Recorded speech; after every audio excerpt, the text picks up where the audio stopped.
암에 대한 궁금증을 종양내과 의사들이 직접 풀어드리는 시간, 그 암이 알고 싶다 제22회 시작하겠습니다. 저는 그 암이 알고 싶다 계속 진행하고 있는 순천향대학교 천안병원 혈액종양내과 이상철입니다. 네, 아지대병원 종양혈액내과 이현우입니다. 동국대병원 김달룡입니다. 이대목동병원 혈액종양내과 이경은입니다. 좀 새로운 그 피 수혈이 좀 필요하다 이런 생각이 좀 느끼는 중입니다. 피를?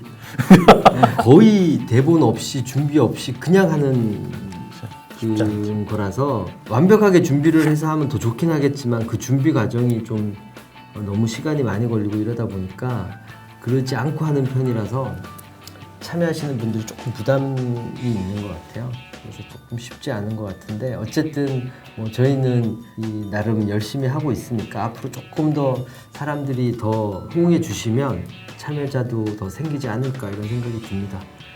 구독 좀 해주세요. 이제까지 주요 암에 대해서 다 다룬 건 아니지만 거의 한 7, 8가지 주요 암들에 대해서 좀 다뤘었죠. 요즘에 암 치료에 있어서 되게 좀 중요하다라고 생각하는 이슈를 좀 몇 가지 다뤄보려고 하고요. 오늘은 그 첫 번째 시간으로 정밀 의료에 대해서 다뤄보려고 합니다. 엄청 말은 대단한 것 같은데 어떤 건지 아직 잘 알고 계신 분은 사실 그렇게 많지 않은 것 같아요. 그래서 조금 개념 정리 정도라도 하고 어떻게 이게 실제 우리 암 치료에 있어서 활용될 가능성이 있는가, 실제로 어느 정도 수준으로 지금 적용되고 있는가 이런 것들을 한번 짚어보고 나중에 아마도 그 활용도가 점점 더 높아진다면 또 다뤄보고 이럴 수 있는 내용이 아닌가 이런 생각이 듭니다. 정의가 뭔가요? 정밀의료? 유전체 정보를 기반으로 질병 위험도를 예측하고 사람마다 다른 방식의 약물 치료를 하는 거를 일단 얘기하는데 우리가 다 다르게 생겼으니까 환자마다 다 다른 치료를 하자는 거죠. 이거 꼭 암만 국한되는 네. 건 아닌 거죠. 네, 그러니까 그렇죠. 일반 질환도 있고 암도 있는 건데 이제 우리는 오늘 그중에 이제 제일- 암의 네. 정밀의료. 제일 중요한 게 이제 암이다. 그래서 이제 암에 관련돼서 많이 하고 있는 건데 어쨌든 제일 그 개개인별로 다르다라는 방식의 항암 치료는 사실은 표적 치료 그다음에 뭐 맞춤 치료 이런 말로도 사실 예전에 많이 썼었거든요. 그러니까 다시 말하면 옛날에는 폐암이면은 A라는 치료를 일단 하자. 그다음에 폐암에서 A라는 치료가 실패하면 B라는 치료로 넘어가자. 이런 형태의 치료법이었다면 요즘에 폐암 중에서도 뭐 이 표적들을 찾아내서 어떻게 치료하자라는 형태로 지금 맞춤형 치료를 하고 있잖아요. 그거랑은 차이가 어떻게 되는 거예요? 그러니까 그런 개별화된 맞춤 치료라는 거랑 정밀의학 조금 차이가 있는 거예요. 그러니까 똑같은 거예요? 똑같은 거라고 말하기는 어려울 것 같고 이제 정밀의료는 아까 김다령 선생님께서 설명해 주신 것처럼 되게 크게 그러니까는 암만 초점을 둔다면 암이 왜 생겼느냐? 뭔가 유전자적 변형이 일어나서 생긴 거다. 그러면은 그 유전자적 변형을 우리가 찾으면 고칠 수 있지 않겠느냐라는 그 우산 안에서 시작을 한 거죠. 그래서 암 조직을 갖다가 유전자 분석을 하는 게 이제 정밀의료라면 지난 한 10년, 15년, 20년 동안 이슈가 됐던 표적 치료제는 아직 우리가 그렇게 정밀의학을 그러니까 유전자를 분석하는 기술을 몰랐어요. 근데 우연히 폐암에서는 A라는 유전자 변형이 있으면 B라는 약을 쓰면 돼. 이걸 알았던 거예요. 그러다 보니까 이제 A와 B가 폐암에서의 표적 치료가 세트가 됐던 거죠. 근데 이제 이거는 크게 보면 정밀의학의 초기의 형태라고 볼 수 있겠죠. 네. 그러니까 어떤 암에서 돌연변이가 어떤 표적이다라고 생각하면 그걸 발견해서 폐암에서 그거에 따라서 치료하는 것을 개별화된 맞춤 치료다라고 사실은 예전에 얘기를 했었는데 폐암의 전체 유전자 정보를 분석하고 그래서 돌연변이 유전자가 있는지 없는지를 확인하고 치료하는 시대가 아니라 어떤 돌연변이가 전반적으로 이 폐암에서는 이 사람의 폐암에서는 있는가를 전체를 분석해서 어떤 약물 치료를 어떤 순서로 어느 정도 수준으로 이 약에 대해서는 뭐 내성은 어떨 거고 부작용은 어떨 거고 이런 거에 대한 종합적인 분석들을 하려는 시도 이런 것들이 아마 정밀의학인 것 같은데 아직 그런 것들 중에 실현된 부분도 있고 연구 단계인 것들도 있고 이런 것 같아요. 그러니까 상당히 이게 이 유전 정보를 바탕으로 암 치료의 어떤 이 전반적인 이 지도 같은 거를 완성해보자라는 관점으로 이름을 정한 게 아마 정밀의학이 아닌가라는 생각이 들고 정밀의학의 완성을 위해서 상당한 기간이 걸리지 않을까 이런 생각이 좀 듭니다. 그러니까 지금까지는 표적 치료, 뭐 이렇게 맞춤 치료 이렇게 했던 거는 그거를 찾아내서 우연히 그런 것들을 알 수 있었는데 이렇게 정밀의학이 대두된 건 NGS가 기법이 생겨서 그런 거예요. 전체 유전자 분석하는 분석할 수 방법. 있으니까 넥스트 제너레이션 시퀀싱이죠. 차세대 염기 서열 분석이라는 이 NGS 기법이 이제 과학적으로 정립이 된 거예요. 그러니까 암 조직만 갖다 주면 분석이 가능해진 거죠. 그러다 보니까 이걸 갖고 정밀 의료를 하자 이렇게 된 거라 이런 과학적인 플랫폼이 훌륭해진 게 이제 의학적인 파라다임을 확 바꾼 것 같아요. 그러니까 유전자 정보에 대한 분석 기술과 그거의 의미들을 조금씩 퍼즐이 지금 조각조각 알고 그렇죠. 있는 건데 네. 그것들을 완성해 보자. 네네. 라는 게 이제 정밀의학이라는 큰 그림을 그려보자라는 거고 아직은 그 퍼즐들이 다 완성할 수 있는 단계는 아직은 아니죠. 그렇지만 어쨌든 상당히 효용성이 있을 거다라고 지금 생각하고 있는 거죠. 정밀의학이 실제로 좀 질환별로 어떻게 좀 의미가 있는지 요 선생님들마다 뭐 유방암, 폐암, 뭐 이렇게 대장암 이렇게 활용도가 있는지 조금 몇 가지 예를 들어서 좀 말씀드릴 수 있을까요? 유방암만 예를 들으면 사실 아주 많지는 않아요. 이제 표적 치료는 지난번에 저희가 다루었듯이 이제 헐투, 에스트로겐 수용체, 과발현 이런 게 조금 더 그러니까 주된 거고요. 그러니까 정밀 의료의 백그라운드가 되는 유전자 분석은 기본적으로 돌연변이를 찾아내는 애들인데 지금까지 유방암은 그러니까 유방암에 있는 돌연변이를 그렇죠. 다 찾는 거죠? 그렇죠. 유방암 조직에 그 사람이 아니라 아, 그러니까 돌연변이라는 건 잠깐 밖으로 나가면 두 가지인데 이렇게 대물림이 되는 그런 배선 돌연변이가 있고 이제 암에만 발생해서 그 암을 만든 그 원인이 되는 돌연변이. 그래서 그 돌연변이랑 암이 관계가 있다는 게 알려져야 되는데 아직 유방암은 사실 어떤 돌연변이라기보다는 과발현 이런 건데 그런 거는 이런 NGS까지 가지 않더라도 이 프랙티컬한 이런 표준 내에서의 검사 기법으로 좀 충당이 되고 있어서 이제 어쨌든 그런 네. 유전자의 돌연변이 정보라든가 이런 것들이 축적되면 지금 잘 모르고 있는 그렇죠. 그런 모르는 거죠. 네. 돌연변이들의 의미가 이제 분석이 될 가능성이 있고 그러면 그거에 맞춰서 어떤 치료법이 개발될 가능성이 있다. 네네. 뭐 이런 큰 그림을 갖고 가고 그렇죠. 있는 거죠. 네. 예, 우리가 흔히 빅데이터라고 얘기하는 그런 유전자 정보 자료들이 앞으로 그 의미가 부여되고 어떻게 활용될 수 있을까는 아직 좀 무궁무진하다. 물론 아직까지 요거다라고 얘기할 정도 수준으로 꼭 해야 된다. 유방암에서 그런 건 아니지만 그렇지만 그 보조요법 치료에 대해서는 좀 그 약간 NGS로 하는 건 아니지만 잘 모르셨어요. 예, 약간 좀 까먹을 뻔했어요. 예, 약간 있잖아요. 예. 네, 맞습니다. 그래서 이제 지금까지 우리가 의학이 발전해 온 관심사가 어떻게 하면 이 치료를 추가하면 얼마나 좋아질까도 있었지만 쓸데없는 사람이 이 치료를 받고 있는 건 아닐까 하는 그 물음도 항상 있었거든요. 특히 이런 세포 독성 항암제는. 그래서 예를 들어서 폐경 후 여성이고 사이즈는 한 1.5cm, 1cm 내외인데 림프절 전이가 없고 그리고 에스트로겐 수용체 양성이고 헐투 음성이면 그 항암제를 추가한 이득이 없을 수도 있는 항암제 안 해도 될 것 같은 군이 있는 거죠. 근데 이거에 대한 자신이 없는 거예요. 그러다 보니까 이제 멀티진 어세이라 그래서 온코타입 DX, 뭐 맘마프린트, 팜50 이런 상용화된 키트들이 있어요. 그래서 잠깐만요. 네. 그러니까 보조요법의 효과가 네, 주로 세포독성 항암제와 그다음에 호르몬 치료, 그다음에 헐투 표적 치료 이런 세 가지 것들이 있는데 그중에 이제 독성이 가장 센 게 세포독성 항암제인데 네. 호르몬 양성이면서 아주 작아서 아니면 헐투가 양성이면은 예후가 나쁘니까 네네. 헐투가 음성 음성이고. 뭐 이런 그러니까 쉽게 얘기했으면 유순한 네. 성격이 괜찮아 그래 보이는 네. 그런 것들이 있으면 그걸 유전자 분석을 해가지고 네. 그러니까 이 항암 사람은- 치료를 안 하면 어떨까라는 네네. 시도가 있다는 거죠. 그렇죠. 네. 그런 임상 연구의 결과가 나왔고 온코타입 DX 같은 경우는 21개의 그 유전자를 패턴을 분석하는 거예요. 21개의 조합을 가지고. 18점 이하면 어떻다. 26점 이상이면 어떻다. 30점, 26에서 34이면 어떻다. 그래서 재발 스코어라는 거를 나름 이제 모델화 시킨 거죠. 그래서 이 사람이 아까 말한 대로 재발 스코어가 한 10점, 5점, 9점 되게 낮아요. 그러면 과감하게 해보자. 이제 항암제를 빼보자 하는 건데 같은 세팅인데 재발 스코어가 31점 이렇게 나왔어요.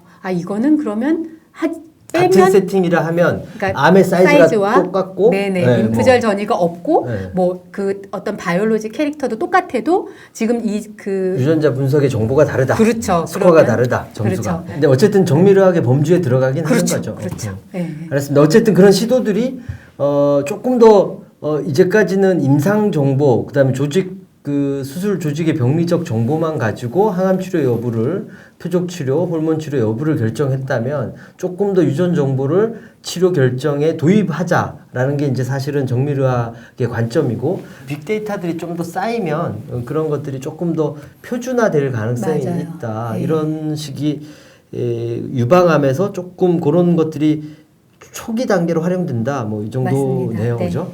혹시 폐암에서는 어때요? 폐암은 그렇게 예측 인자를 분석하는 기법은 아직 나온 게 없고요. 하지만 제일 흔하게 표적 치료를 할 수 있는 유전자들이 아마 지금 발견된 암 중에 제일 많죠. 네. 그래서 EGFR이나 아니면 ALK나 로스1 그리고 비라프 같은 경우는 사실 실제로 약물도 있고 물론 일부에서는 보험이 안 되는 경우도 있지만 한 반 이상에서는 흔한 유전자는 지금 보험이 되고 1차 치료제로 효과도 굉장히 높다고 얘기합니다. 그러면 그런 유전자 분석을 그럼 지금 정밀의학에서 얘기하는 이 차세대 염기소열 분석 뭐 이런 전체 암의 유전자를 통으로 분석할 수 있는 그 방식으로 지금 그런 아까 얘기했던 그런 표적들을 다 한꺼번에 찾을 수 있나요?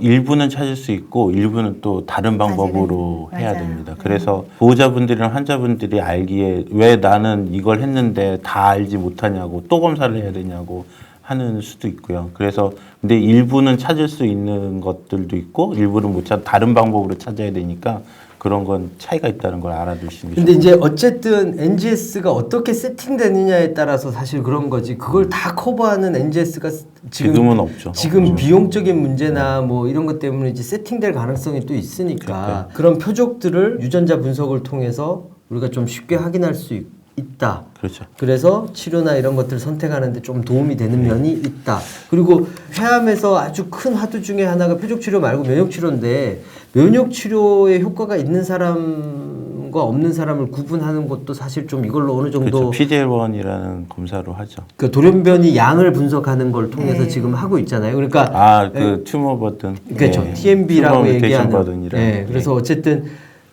이 유전자 분석을 통해서 그 면역 관문 억제제의 효과가 있는 사람도 어느 정도 예측할 수 있고 그 다음에 특정 표적 치료제의 대상이 되는지도 어느 정도 예측할 수 있고 그 다음에 새로운 표적을 발견할 수도 있고 뭐 이런 장점들이 있어서 아마도 폐암에서도 적극적으로 활용될 가능성이 계속 높다 이렇게 지금 생각하고 그렇죠. 가장 유력한 활용도가 높은 근데 이제 암종이죠. 폐암이 문제가 조직 검사하기가 힘든 암이니까 맞아요. 그래서 조직이 모든 또 암에서. 언제나 부족하거든요. 그래서 이런 유전자 검사나 이런 걸 할 경우에는 조직이 굉장히 많이 필요한데 실제적으로 폐암에서는 그러네요. 조직 검사를 여러 번 하는 경우가 쉽지 근데 어쨌든 않죠. 이게 상대적으로 조직을 세이브할 수 있는 방법 중에 하나니까 또 나중에 길게 보면 그래서 이제 이것저것 검사를 많이 안 하고 이거 하나로 해결되는 그 유전자 분석을 통으로 한 번에 그냥 끝내는 걸로 하는 게 조직을 줄이는 방법이니까 활용도가 아마 근데 이제 이 유전자라는 게 계속 치료를 받고 이러면 변하잖아요. 그렇죠. 약물 내성도 네. 생기고 폐암의 경우는 뭐 대표적으로 T790M 설명해 주시면 EGFR. 정말 재밌는 유전자, 그러니까 유전자에 따라서 치료를 이렇게 해간다는 거를 대표적으로 보여주는 그렇죠. 거니까 네. 설명을 해주시면 원래 이제 EGFR 유전자가 우리나라에서는 90%가 딜리션 19번하고 그리고 L858R이라는 돌연변이가 제일 많은데 그거에 대한 치료제를 썼을 때 그 이후에 되게 잘 들었는데 T70M이라는 저항성을 가진 치료의 저항성을 가진 내성이 생기는 거죠. 유전자가 발견돼서 근데 그거에 또 맞는 치료제가 또 개발이 돼서 그거를 또 쓰고 사실은 그 이후에도 유전자가 또 바뀐다는 얘기가 있거든요. 근데 그거에 대한 맞는 치료는 지금 임상 연구 중이고요. 그러니까 어쨌든 지금은 정밀의학의 관점에서 보면 그런 돌연변이들이 이 통으로 한꺼번에 볼 수 있는 그런 장점들이 있기 때문에 앞으로 얘의 효용성이나 가치나 이런 것들이 조금 더 대두될 수 있고 뭐 예를 들면 이런 거죠. 그러니까 EGFR 뮤테이션 돌연변이가 있는데 사실은 우리가 조직 검사했을 때는 그렇게 나왔지만 NGS 분석을 하다 보면 그 돌연변이도 있고 다른 것도 날 T790M도 수 있어요. T790M도 사실 동시에 같이 있는 경우가 있을 수 있잖아요. 그러니까 예를 들면은 일부 클론에서는 이렇게 보였는데 일부 클론에서 소량의 T790M 돌연변이가 있다는 게 같이 발견이 되면 처음부터 사실 이걸 썼어야 되는 거잖아요. 활용도가 어쨌든 다양하게 활용될 수 있다. 뭐 이런 것들이 폐암에서도 지금 초기 단계긴 하지만 활용도가 있다라는 거고 그 대장암에서는 혹시 뭐 있나요? 대장암에서는 일단 뭐 아까 우리가 면역 관문 차단제 얘기할 때 좀 그게 제일 여러 번 중요한 것 같아요. 얘기했던 그죠? 이제 MSI 네. 유전체 이제 변이된 게 많은 MSI 하이라고 분류되는 환자들 같은 경우는 면역 관문 차단제를 쓸 수 있는 게 있겠고 그리고 MSI 하이로 나오면 우리가 스스로 보조 항암요법을 그렇죠. 좀 안 그것도 아주 하는 중요하죠. 경향이 좀 있다는 거. 라스라는 게 대장암에서 또 특이하게 또 있는데 이제 얘가 이제 유전자 변이가 있으면 우리가 이제 쓸 수 없는 약들이 있거든요. 이 변이가 있으면 안 듣는다. 근데 라스 변이가 없다고 해서 약을 썼는데 안 듣는 사람들이 또 있더라고요. 이걸 또 아까 얘기했던 NGS라는 검사를 통해서 했더니 우리가 놓치고 있었던 변이가 확인돼서 그래서 그 약이 안 들었구나라고 확인되는 경우도 사실 발견하게 됩니다. 그러니까 지금 현재 확인하는 방식보다 더 확실히 드문 돌연변이를 발견할 확률이 좀 더 높아지니까 어떻게 세팅하느냐에 따라서 이제 이걸 통해서 이 약이 옛날 검사법으로는 뭐 A라는 약을 선택하는 게 합당했는데 이 NGS 검사로 A라는 약이 선택하는 게 아니라 B라는 약을 선택해야 된다라는 결론이 좀 달라질 수도 있다.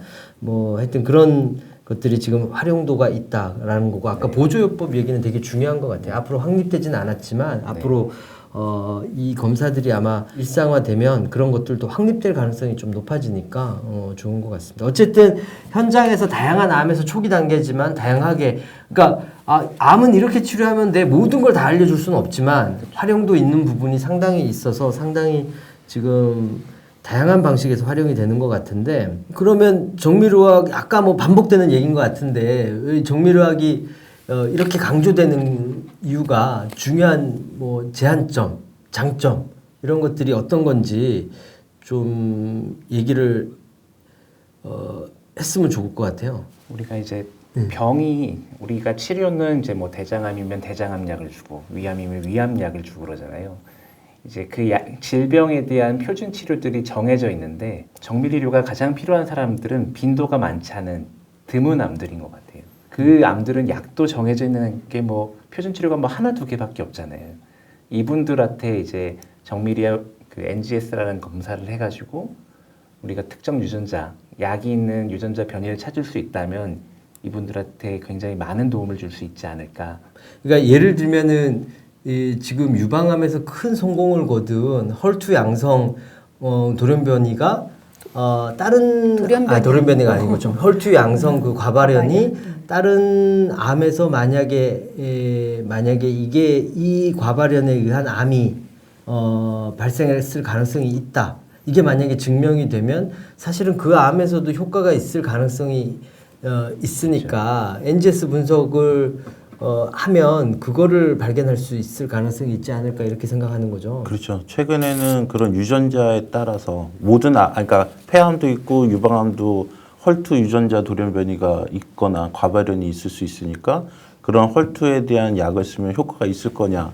그랬더니 임상 연구를 했더니 실제로는 작은 수에서 효과가 있다는 사람들이 보이거든요. 이제 그런 연구들이 아주 드문 암이나 이런 거 드문 암일 경우에는 사실 한 유전자의 돌연변이가 있을 가능성이 높거든요. 그래서 그거에 그러면 대한 주요 암에서는 어떤 이 NGS 분석을 지금 어느 정도 그러면 유전자 다 아까도 잠깐 얘기했지만 다 검사하고 있는데 주요 암에서는 어떤 장점이 왜 중요한 거예요, NGS가? 유전자의 각각에 따른 맞춤 항암제를 표적 항암제를 볼 수 있다는 거죠. 그래서 근데 지금 사실 폐암에서도 헐투라는 유전자 돌연변이가 일부에서 있거든요. 아주 적은 숫자로. 그래서 그런 헐투에 대한 표적 치료제를 썼더니 효과가 있다라고 나오는 그러니까 임상 아까 연구들이 있어요. 드문 암에서 기존에 발견된 표적을 만약에 발견할 수 있다는 장점이 있고 주요 암에서도 여기에 표준 치료로 되어 있는 돌연변이 이외에 다른 암에서 효과가 있는 돌연변이가 발견이 되면 그것들이 효과가 있을 가능성이 있으니까 그거에 대한 표적 치료제가 그렇죠. 그게 또 중요한 의미를 갖겠다. 그리고 대표적인 게 아까 얘기했던 폐암에서 헐투, 그 다음에 대장암에서 헐투, 그 다음에 담도암에서 헐투, 뭐 이런 위암에서 헐투. 위암에서 헐투는 뭐 이미 표준 치료니까. 그러니까 상당히 드물어서 표준 검사로 지금 포함되어 있지 않지만 NGS를 하면 기존에 알려진 표적들을 알려주는 경우가 있으니 이제 그게 아마 큰 중요 이유가 되지 않겠나, 장점이 되지 않겠나. 지금은 현재 암별로 표적 치료제는 항암제가 돼 있는데 나중에는 유전자별로 치료법이 바뀔 수가 약제를 있다는 선택하게 거죠. 되는 네. 시대가 올 수 있다. 정밀의학 시대에서. 네. 오케이. 아직은 안 온 거죠, 그러니까. 아직은 좀 더 오래 연구 중이죠. 연구가 안 돼 있는 거죠. 그렇죠. 가능성은 있지만 네. 그거에 대한 결과물이 안 나와 있으니까 그렇게 가긴 아직은 어려운 거죠. 정밀의학이 대충 어떤 거다, 그러니까 프리시즌 메디신이라고 얘기하는 그런 이게 어떤 거다라는 개념 정도는 지금 안 것 같은데 그래서 국내에서 지금 어떻게 하고 있어요? 지금 혈액암하고 그리고 유전질환하고 고형암에서 보험으로 지금 유전자 검사를 할 수 있게 돼 있습니다. 50%? 네, 보험에 원래 일반 암 환자는 5%만 내는데 이 유전자 검사는 50%를 내죠. 그래도 한 60만 원 이상 내야 되죠. 네. 60만 원. 네, 그래서 그런 암들이 이제 위암이나 폐암, 대장암, 유방암, 난소암, 흑색종 이런 것들이 있고요. 실제로 일부에서는 또 안 되는 암도 있거든요. 그래서 앞으로 그거에 대한 것은 논의가 더 필요할 것 같습니다. 선생님은 예를 들어서 뭐 폐암 이런 거를 제외하고 NGS를 오더하세요? 아, 클리니컬 트라이얼 말고. 우리가 이제 전이성 암일 경우에는 조직 검사를 하게 되는데 조직에 적어서 실제로 많이 하지 못하고요. 그러니까 지금 우리나라에서 이 NGS 시범 사업 비슷하게 하고 있는 게 국가 있죠. 사업으로 연구하는 게 있잖아요. 예. 그 연구 보면은 전체 그 암 중에 가장 많은 게 대장암이에요. 수술할 수 그러니까 있어요. 그 연구에 등록된 사람 중에. 그리고 이제 유방암도 많고. 그러니까 상당히 수술 조직을 충분히 얻을 수 있는. 그러니까 폐암 이런 거는 사실은 활용도는 되게 높지만 조직을 얻을 수 있는 양이나 이런 것들이 이게 슬라이드로 뭐 20장 뭐 이 정도니까 되게 두껍게 많이 얻어야 되니까 그 정도 양을 얻을 수 있는 암이 아직은 조금 많지 않아요. 제한돼 네, 있는 거죠. 제한돼 있어요. 근데 양도 양이지만 사실은 임상적 적용이 어려워서 오더를 안 하는 게 더 많잖아요. 그러니까 지금까지 비용 대비 효과가 아직 확립이 안 돼 있으니까. 네. 그러니까 예를 들어서 저희 유방암 환자가 얼마 전에 이제 이런 정밀의학을 알고 이제 이런 분석은 웬만한 중소 의료기관에서도 수탁을 주기 때문에 다 할 수 있거든요. 예를 들어 FGFR 돌연변이가 있다고 리포트를 받아갖고 오셨어요. 그래서 할 수 있는 게 없어요. 그래서 뭐가 그래서 되는 이제 거예요? 임상 연구가 사실 중요한 역할을 할 수 있는 거죠. 그 검사를 하면 실질적으로 뭐가 도움되냐 이거죠. 그렇죠. 예. 네. 근데 현실적으로 적용 가능한 게 약제가 임상- 없으니까. 그렇죠. 네. 예. 그리고 다- 그거에 대한 장점은 데이터도 없어요 없고. 그러면? 단점밖에 없어요? 그러니까 다만 정보 호기심이 해결돼요.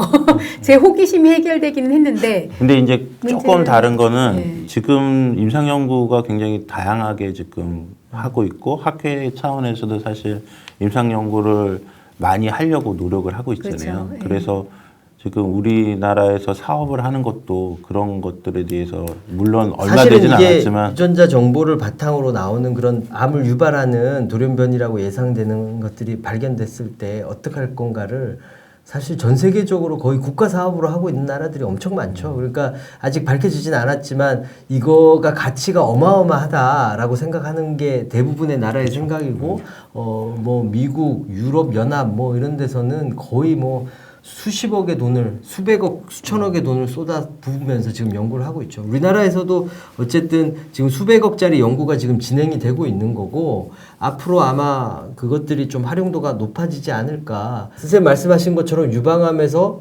허가돼 있지 않은 그런 약제 그걸 사용. 그거가 가능성이 있다는 어떤 돌연변이 정보를 받았을 때 실제로 할 수 있는 건 없지만 임상 연구가 만약에 있으면 그쪽에 참여를 시키는 게 좀 도움이 될 수 있고. 지금 아까 말씀하신 FGFR에 대한 임상 연구가 지금 다른 암종에서는 지금 시행되고 있거든요. 그렇죠. 네. 근데 사실 유방암에서는 지금 안 되고 있지만 그러니까 앞으로는 아마 될 가능성이 높죠. 그러니까 그거를 이제 암종별로 연구가 되는 것이 아니라 FGFR이라는 돌연변이가 발견됐을 때 등록하게 하는 연구가 지금 이제 제한이 아마 돼야 될 네, 거고 그쵸. 앞으로 뭐 그런 게 저는 되지 않을까 되겠죠. 싶으니까 될 것 같긴 한데 네. 지금 당장은 뭐 이렇게 네. 해줄 수 없는 거에 비해서 매스컴은 너무 빠르니까 환자들이나 보호자의 니즈는 확 올라가 버리니까 좀 괴리가 많이 있는 것 같아요. 사실 좀 비용도 싼 건 아니고 네. 그 다음에 리포트를 받았을 때 전부 다 맞춤형 치료를 할 수 있는 게 대부분은 아니고 그렇죠. 그렇지만 검사나 이런 것들이 또 비용 문제도 있지만 조직 검사나 이런 걸 위해서 추가로 환자가 고생을 해야 되는 부분도 있고 그렇죠. 그러니까 그런 것들을 다 감안할 때 지금 현재 만족스러운 검사 후의 결과를 듣고 만족스러운 어떤 대안이 아직까지는 그렇게 없긴 하다. 그렇지만 확률적으로 앞으로 활용될 가치들이나 이런 것들이 충분히 활용도가 있을 가능성이 있고 그러니까 조직 검사를 그렇게 해놓으면 나중에 몇 년 후에 재발을 했는데 그때 당시의 상황은 어떻게 변했을지 모르잖아요. 그러니까 저는 뭐 가능하면 검사하는 것 나쁘진 않다. 저는 뭐 무조건 좋죠. 검사하는 건 좋은데 정보가 이제 드러나니까. 근데 아직은 그러니까 효용성 면에서는 아직 그러니까 일상 진료에 적용하기에는 아직은 좀 거리감이 좀 있다. 사실은 폐암이 그 일상 진료에서 좀 더 제일 앞서 나가는 제일 암 중에 선도 하나고요. 그룹이죠. 네. 네. 빈도가 낮아서 그렇지 활용도가 다 조금씩은 있다는 있죠. 거죠. 그런데 이제 예를 들면 아까 얘기했던 대장암에서 뭐 MSI 하이라든가 아니면은 TMB가 높은 뭐 이런 거 면역 치료에 잘 들을 타입 뭐 이런 것들을 아니면 뭐 특정 슈퍼 돌연변이라고 얘기하는 뭐 면역 치료제가 엄청 잘 듣는 슈퍼 돌연변이 발견할 확률 뭐 이런 것들이 사실은 전체 대장암에서 100명에 몇 명밖에 안 되니까 이제 이 정도 비용을 들여서 모든 사람한테 하는 것이 어느 정도 가치가 있을 건가 이거는 또 새로운 또 분야 중에 하나인 것 같아요. 그렇지만 어쨌든 활용도가 있을 가능성이 없는 건 또 아니니까 그렇죠. 앞으로 그것들을 어떻게 비용 대비 효과를 어떻게 만들어 갈 건가 이거는 연구자 또 나라의 재정 뭐 이런 것들이 다 맞아요. 포함돼야 되니까 쉬운 문제는 아닌 것 같아요. 그리고 데이터를 잘 이렇게 그렇죠. 정말 큰 데이터를 모으면 모을수록 이게 말로 정말 빅데이터인 것 같아요. 이런 게. 오케이 알았습니다. 어쨌든 오늘 그 암이 알고 싶다 22번째 정밀의학 뭐 얘기 나눠봤는데요. 오늘 뭐 이 정도로 하고 한 몇 년쯤 지나서 또 얘기가 많아지면 아니 어쩌면 다시 내년에 한번- 다시 얘기할 수도 아니, 있어요. 뭐 물론 그럴 수도 그때, 있어요. 네. 그때 다시 얘기할 수 있으면 되게 좋은 거죠. 그렇죠. 네. 뭔가 새로운 훌륭한 것들이 거지. 새로운 것들이 나온 거니까. 그렇죠. 그래서 어쨌든 현재까지는 이 정도 활용도가 있다. 그렇게 하시고 마무리해야 될 것 같습니다. 하여튼 오늘 감사합니다. 네, 네, 수고하셨습니다. 수고하셨습니다.